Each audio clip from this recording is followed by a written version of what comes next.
Las tres cosas que más me impactan de San Camilo, no sé, son muchas, pero primero su conversión que fue un largo proceso. Fue idas y vueltas. Estaba en un barco, en un momento de mucho miedo, prometió hacerse fraile, pero cuando el barco llegó a tierra firme se olvidó de esa promesa, cayó enfermo, quedó pobre. Pero sobre todo me impactó que fue un largo proceso de una persona muy pecadora, como cualquiera de nosotros. Era un enfermo del juego, perdió hasta su camisa jugando a las cartas, quedó en la miseria. Pero de a poco se fue acercando al Señor hasta que sí tuvo un momento de una conversión fuerte, un día que quedó en el piso como San Pablo y dijo, no más mundo, y a partir de ahí su vida cambió, se transformó a Jesús. Una llaga en su pierna lo llevó al hospital, ahí encontró el amor hacia los enfermos y nos enseñó a cuidarlos como una madre cuida a su único hijo enfermo. Pero me gusta eso, que fue un proceso largo, con sus caídas. O sea que todos podemos cambiar, todos podemos convertirnos y todos tenemos necesidad de convertirnos día a día. Esa es una de las grandes cosas que me gusta de Camilo. Una segunda cuestión, que era un hombre de Dios, era un hombre de oración, un hombre que tenía un momento diario para dedicar a Dios. Y esto es importante decirlo porque Camilo fue un hombre de acción, fue un hombre apostólico. Fue un hombre que nos decía, hay que tener corazón en las manos. Le gustaba que sus hermanos se ensuciaran con la pasta de la caridad, sirviendo a sus enfermos, por más nauseabundos que sean esos olores. Y él le llevaba a Cristo a los enfermos.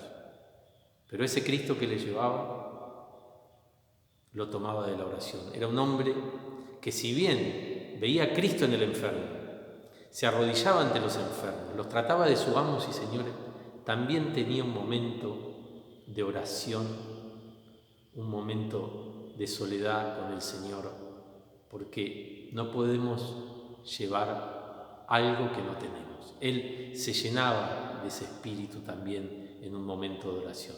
Por supuesto que debemos resaltar que San Camilo no fue un contemplativo, sino fue un hombre de acción.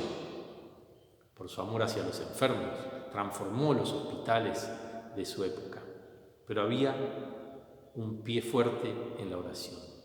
Y la tercera cuestión que me gusta mucho de Camilo, que fue un innovador. Camilo era un hombre que, ustedes piensen que en el siglo XVI, un hombre rudo, un hombre del ejército, le decía a sus seguidores que sean como una madre. Eso en ese tiempo no era muy bien visto. En esa época había una creencia que las habitaciones de los hospitales debían estar cerradas porque entraban malos espíritus. Él dijo, no, hay que abrir las ventanas, hay que ventilar, cosa que hoy es muy básica.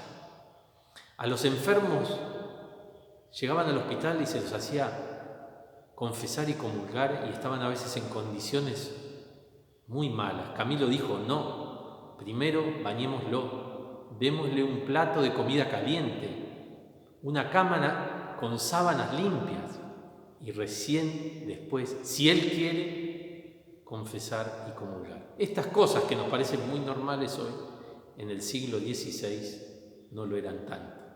Por eso estoy convencido que Camilo fue un innovador, un hombre que en esa época ya nos hablaba de que teníamos que atender a la persona en su totalidad, todas sus dimensiones físicas, biológicas, psicológicas, espirituales.